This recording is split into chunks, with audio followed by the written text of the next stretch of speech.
Hello, everyone. Today in AP Calculus, we're going to determine 6 different trigonometric limits. And these limits are going to be the result of the squeezing theorem. So a new theorem for us to consider, as well as some new limits. From today's lesson preview, you filled in your values for x as you were approaching 0 from both the left side and the right side. And as you filled in your values, your table of values told you that the limit as x approaches 0 for sine of x over x was 1. Now, 1 doesn't seem to make much sense, but when you tried substitution, you got a sine of 0 over 0, and you know that that is an indeterminate form. So we're going to have to go with 1 until we have more information. For question B, you were asked to graph f of x equals your absolute value function, which of course gave you a nice V shape. Now h of x was negative absolute value. So when you graphed that one, you got the opposite answer, or the reflection over the x-axis. However, when you graphed g of x, all sorts of fun things happened. You got some sort of fancy function in here that squeezed down in between those absolute value functions. So from your graph, you were able to determine the limit as x approaches 0 for both f of x and h of x, and hopefully you figured out the answer for g of x, even though substitution, once again, was that indeterminate form. So from our lesson preview, let's get started in our lesson for the day.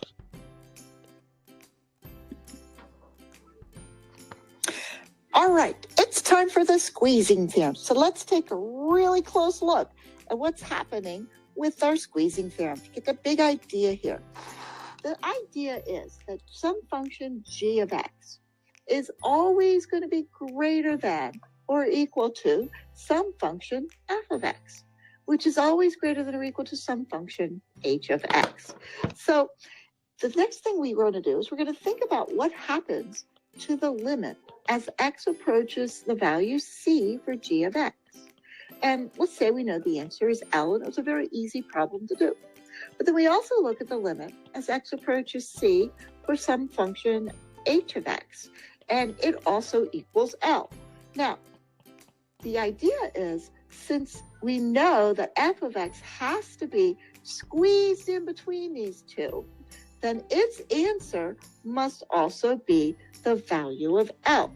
Now, this becomes very useful when we start thinking about functions that we don't have an answer for. We use the squeezing theorem whenever it is time to figure out answers for our functions, such as our limit as x goes to 0 for sine of x over x. Now, you already did a numerical limit for this problem and found out that your answer was 1. And since you were an awesome student, you definitely substituted first and found the sine of 0 over 0 was 0 over 0, or an indeterminate form. And that kind of made you sad, didn't it, once you did that? Or even a little mad. That looks like an angry guy. But you were a little bit sad because you didn't know the answer without the table of values. Well, to prove that the limit as x goes to 0 for sine of x over x, we're going to use the squeezing theorem. And the squeezing theorem proof is going to be at the end of this lesson. Now, the big idea, once again, is to understand how the squeezing theorem works. But if you want to actually see the proof, come back for the end of the lesson. Now, the second problem that you proved today is the second one of our special limits with trigs. And you found that this answer was 0. Now, as you proved this problem, you actually did a squeezing theorem. You had your absolute value of x, you had the negative absolute value of x, and then you took your cosine function and squeezed it in here because it originally was an indeterminate form as well of 1 minus 1 over 0. So you needed the squeezing function to tell us what its answer was. All right, so with that in mind, you now have 2 problems that you're supposed to know from the squeezing theorem. But it's probably a better idea if you just keep these in your mind and figure them out so you don't have to redo them each time. Same thing goes with our special trig limit, number 3. When you have the sine of x over x, your answer is 1. But if you were to look at the limit as x approaches 0 of its reciprocal, its answer is going to be the reciprocal of 1, which is 1. So that makes it a very nice little function. If you can remember 1, you've got the other. And our special trig function number 4, when you substitute in, it doesn't look much different from number 2. And if 1 minus 1 is 0 for the first problem, then this problem's going to give you the same answer. So if 1 minus cosine x gives you the answer 0 when you divide by x, then so will cosine x minus 1. All right, now you notice there's 2 more spaces here, numbers 5 and 6. Well, it's going to be our job to now go figure out what those 2 should be. That's actually example number 1. So for example number 1, I wanted to show you how to figure out this special trig limit. We're going to use our prior limits. There's a limit as x goes to 0. Take your tangent function, rewrite it as the sine of x over cosine x. Now, we talked about it the other day. The x value is still going to stay in the denominator. I like it in front of my cosine. So now I look at it again and I try to think of some form that I already know. If I were to rewrite this function, limit as x goes to 0, sine of x over x times 1 over cosine x. Wait a minute, that looks really familiar. I know that the sine of x over x goes to the number 1. And I can rewrite my limit problem as the limit as x goes to 0, 1 over cosine x, in which case substitution is now available. I get 1 over the cosine of 0, which is 1. So there we have the 5th special trig function that I wanted us to know. So put that in our list. We now have the limit as x goes to 0, tangent of x over x equals 1. Wait, we can probably, turn that upside down as well. So let's take this one. If we were to rewrite this as the limit x goes to 0, x over tangent x, the answer once again should be 1. All right, now we're on a roll. When we look at example 2, I want you to think of 6 theta as the angle. So 6 theta is the angle. And when you look at our pattern in number 1, the x is the angle. So we know that the sine of the angle divided by the sine of the angle, by the angle, if we look near 0, is going to be equal to 1. All right, so that's very special. But since my angle is 6 theta, so now we're going to take this idea, the limit as the angle goes to 0, the sine of the angle over the angle equals 1, and try to apply it to our problem. So let's see what happens. We get the limit as your theta goes to 0, sine, now the angle is 6 theta, but I only have a theta in the denominator. I wish I also had a 6. Wait, now I do. I just put it there. But that's not allowed. What if I balance it out and put a 6 in the numerator? Wait, that's permitted. So when I look at my problem now, the sine of the angle, which is 6 theta, over 6 theta is all coming together now. And I can apply that this portion of the problem is going to 1. So we will write the limit as theta goes to 0 of our constant 6, because the rest of it went to 1. And we know then that the answer is 6. Whew, that was a lot of work for one problem. And my suggestion is go back and look at it again to make certain you have full understanding of this problem. Now we have 3 different patterns that include limits and trigonometry. What we could do is use those patterns in order to simplify more complex limit problems. So looking at example 3, I see sine squared 3 theta as well as 1 minus cosine 3 theta. An excellent student would try substitution first. So we have the 1 minus cosine of 0 divided by the sine squared of 0. Unfortunately, that is an indeterminate form again. So the indeterminate form tells us that we need to do a little bit of work to simplify our function. So let's go back and look at that sine squared 3 theta. We know that the sine squared of an angle plus the cosine squared of the same angle is going to be equal to 1. So we could do some substitution and rewrite the sine squared 3 theta as 1 minus cosine squared 3 theta. So using our limit notation, because we have the limit as theta goes to 0, 1 minus your cosine 3 theta over our 1 minus cosine squared 3 theta. If I try substitution again, I'm going to get that indeterminate form, which is still a problem, but I recognize that my denominator is a difference of 2 squares. Very useful. So we now have 1 minus cosine 3 theta divided by the factored form 1 minus cosine 3 theta times 1 plus the cosine of 3 theta. They conveniently cancel out some common factors, and what do we have left? The limit as theta goes to 0, 1 over 1 plus your cosine 3 theta. So now when I substitute 0 in, I get 1/2. Not only that, but we have a new trig identity to add to our list of trig identities. For example 4, I see tangents, and think about the patterns that include tangents. The tangent of 5 theta has to have a 5 theta in the denominator in order for us to use that pattern. But I see a tangent of 3 theta. They don't cancel out because the angles are different. So let's try substitution again.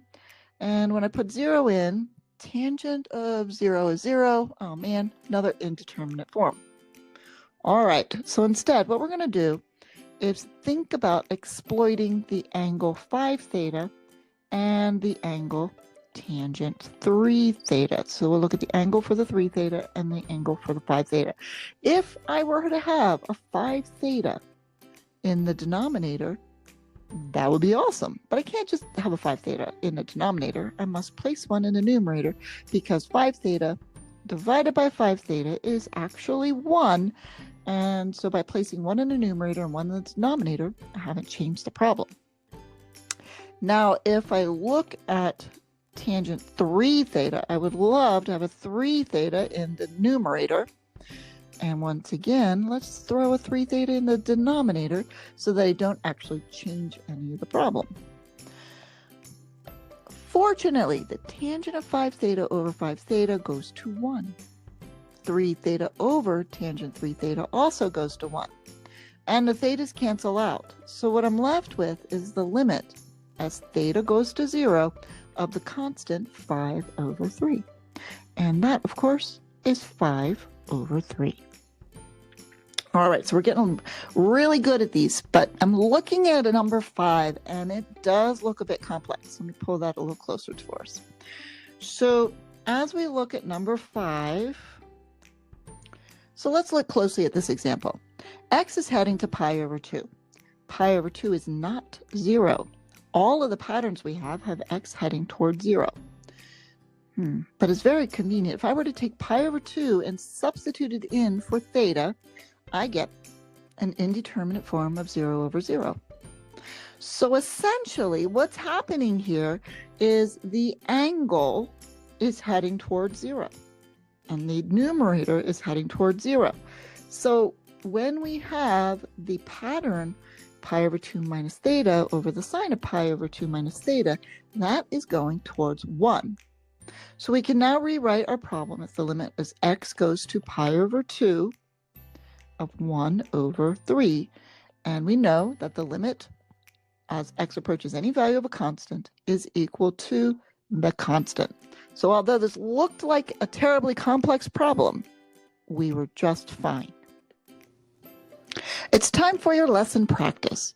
So you have a couple of examples to follow, and you also have the patterns that I want you to exploit throughout this lesson practice. Turn off the video, give this a try, don't work for any more than 20 minutes, and then check some of your answers.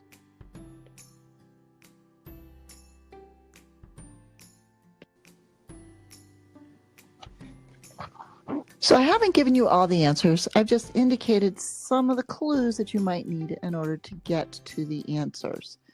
Rewriting the problems is very helpful. And don't forget with this problem that you should always try substitution first. That'll save you a lot of time. So substitution first, and then we'll move forward. So as we look at our first question on this page, notice that the x minus 16 has some very clever factoring that could be used in order to solve this problem. The second question, you can multiply by a very interesting factor of 1. And for the third question, remember, multiplying by a conjugate can also be used when working with your trig functions. When using tables to determine limits, we want to be careful that the table is offering enough information. Our first question says find the limit as x goes to 3. As we approach 3 from the left, it looks like the answer might be heading to 4, but I don't have anything from the right side of 3. So there's not enough information to answer the first question. The second question, though, we are approaching 2 from the left-hand side. Numbers to the left of 2 would indicate that our values are probably heading to 0.75. The limit as we approach from the right side looks as if our function is heading towards 3. Now, if the left side is heading towards 0.75 and the right side is heading towards 3, then we can say that the limit as x approaches 2 does not exist, which is not the same as what we have for x approaching 3. Our next type of problem is a substitution problem. These are going to take a little bit of effort on your part. We have a function x plus delta x and also the function f of x. But the function you're given for f of x is 1 over x squared. Writing your limit notation very carefully matters for these problems. So we have the limit as delta x goes to 0. We're going to replace x plus delta x in for our x squared and get 1 over the quantity x plus delta x, and that's going to be squared, minus the function at f of x, which is just 1 over x squared. But do not neglect, the whole thing is divided by delta x. Now once you have that, you're going to have to, of course, find the least common denominator. We have the limit as delta x goes to 0. It will do that cross multiplying idea. In order to simplify this, we'll get our x squared minus the quantity x plus delta x squared, all divided by the new denominator, which is your x plus delta x squared times x squared times delta x. Now don't multiply the denominator once again. We now have the limit as your delta x goes to 0. The numerator simplifies to become an x squared minus the quantity x squared plus your 2x delta x plus your delta x squared. Quite complex. Your denominator stays the same. Your x plus delta x quantity squared, x squared times your delta x. Now fortunately, so many things are going to cancel out with this problem. What you're going to be left with will be the limit as your delta x goes to 0, and in the numerator it's going to be a negative 2x delta x over that crazy denominator, which we're going to copy again. Notice your delta x will conveniently cancel out, as does one of your x squareds. What you're left with as delta x goes to 0 is negative 2 over x to the third power. When you work on your next question, your final answer should come out to be negative 6. So give that a try. Should come out to be 1 over 2 square root of x once you find your least common denominator and multiply by the conjugate. So let's not forget our last question about the squeezing theorem. Working with our limits, if we find the limit as x approaches 0 for 4 minus x squared, that's going to be less than or equal to the limit as x approaches 0 for f of x, which of course is less than or equal to the limit as your x approaches 0 for 4 plus x squared. Now, as you try substitution, you get 4 is less than or equal to that limit that we were interested in is less than or equal to 4. Therefore, we know the limit as x approaches c for f of x is 4 because of that squeezing theorem. Okay, excellent work today. You now have some trig problems that you're supposed to recognize. You had new identities to add to your list, and your lesson follow-up is to complete page 68. Now, this next part of the direction says consider questions 122 and 124. The time needs to be spent on the earlier problems, but if you would like to think about how to complete 122 and 124, that might be fun for you.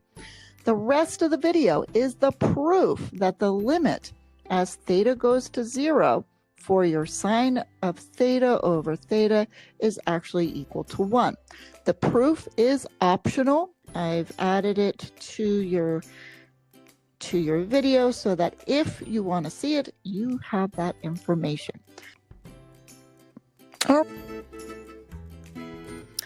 Okay, as I promised you, I'm going to show you the proof using the squeezing theorem that the limit as theta goes to 0 for the sine of theta over theta is equal to 1. And it actually all stems from our unit circle.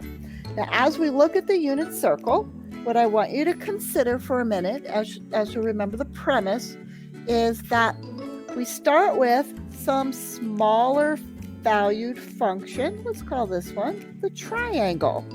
And you can see that the area of the triangle is going to be smaller than the area of the sector because we're going to add that little piece to it. And then we're going to take the area of the sector and notice that it is smaller than the area of the larger triangle. So if we can figure out the area of all of those pieces, because now we know which function is larger, which function is smaller, we're going to be able to prove our sine of theta over theta goes to 1 using the squeezing theorem. So let's start with our smaller triangle. We know that the area of a triangle is 1/2 base times height. Notice how I'm writing the formula as I'm working through this. The base of my unit circle is going to be 1 for the radius, because that is the radius. And the height on the unit circle is the sine of theta. Okay, now the area of the sector, that's going to be a little bit more, we're going to have to remember. Let's start with a circle. The area of a circle is going to be equal to pi r squared. Now, we know that we only have part of a circle. Well, how much? We have theta divided by 2 pi, because theta, remember, is a circumference portion that we have, and 2 pi would go all the way around. When we simplify, we have r squared times theta divided by 2.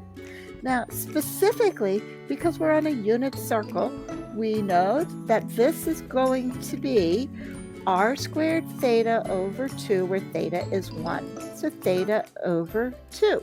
Okay, so we've done a great job so far. Now, the area of this larger triangle, we know is going to be, once again, 1/2 the base multiplied by the height. And the base, because we have a unit circle, is the radius 1.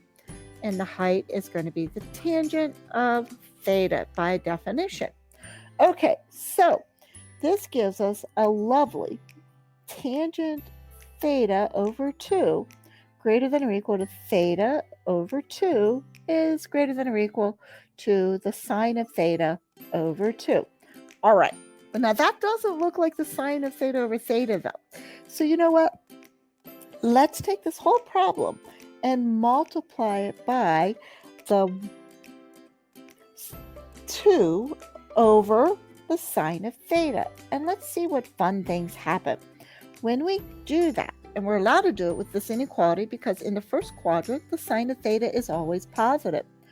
we get, remember this is sine over cosine, so this gives us a just 1 over cosine theta is greater than or equal to theta over sine of theta. Oh, there's that. Looking for that. Is greater than or equal to, the signs cancel. I have the value of 1. That is lovely. Okay, now I actually want the reciprocal of this function. So the reciprocal of this function is going to be the cosine of theta over 1. Switch your inequalities when you take a reciprocal. Sine of theta over theta is less than or equal to 1. Then the limit as theta goes to 0 for cosine theta over 1 is less than or equal to the limit as theta goes to 0 for sine of theta over theta is less than or equal to the limit as theta goes to 0 of 1. All right, so now, what is the limit as theta goes to 0 for cosine 0? Substitution gives you 1 less than or equal to, here's your limit, theta goes to 0, sine of theta over theta, which is less than or equal to 1. Okay, so now we're ready to squeeze. And when we use that squeezing theorem, we know that we have come up with the idea that we have been looking for, the limit as theta goes to 0, the sine of theta over theta equals 1. So that's it, using the squeezing theorem as a proof to show you that its limit is 1. All right, takeaways for this.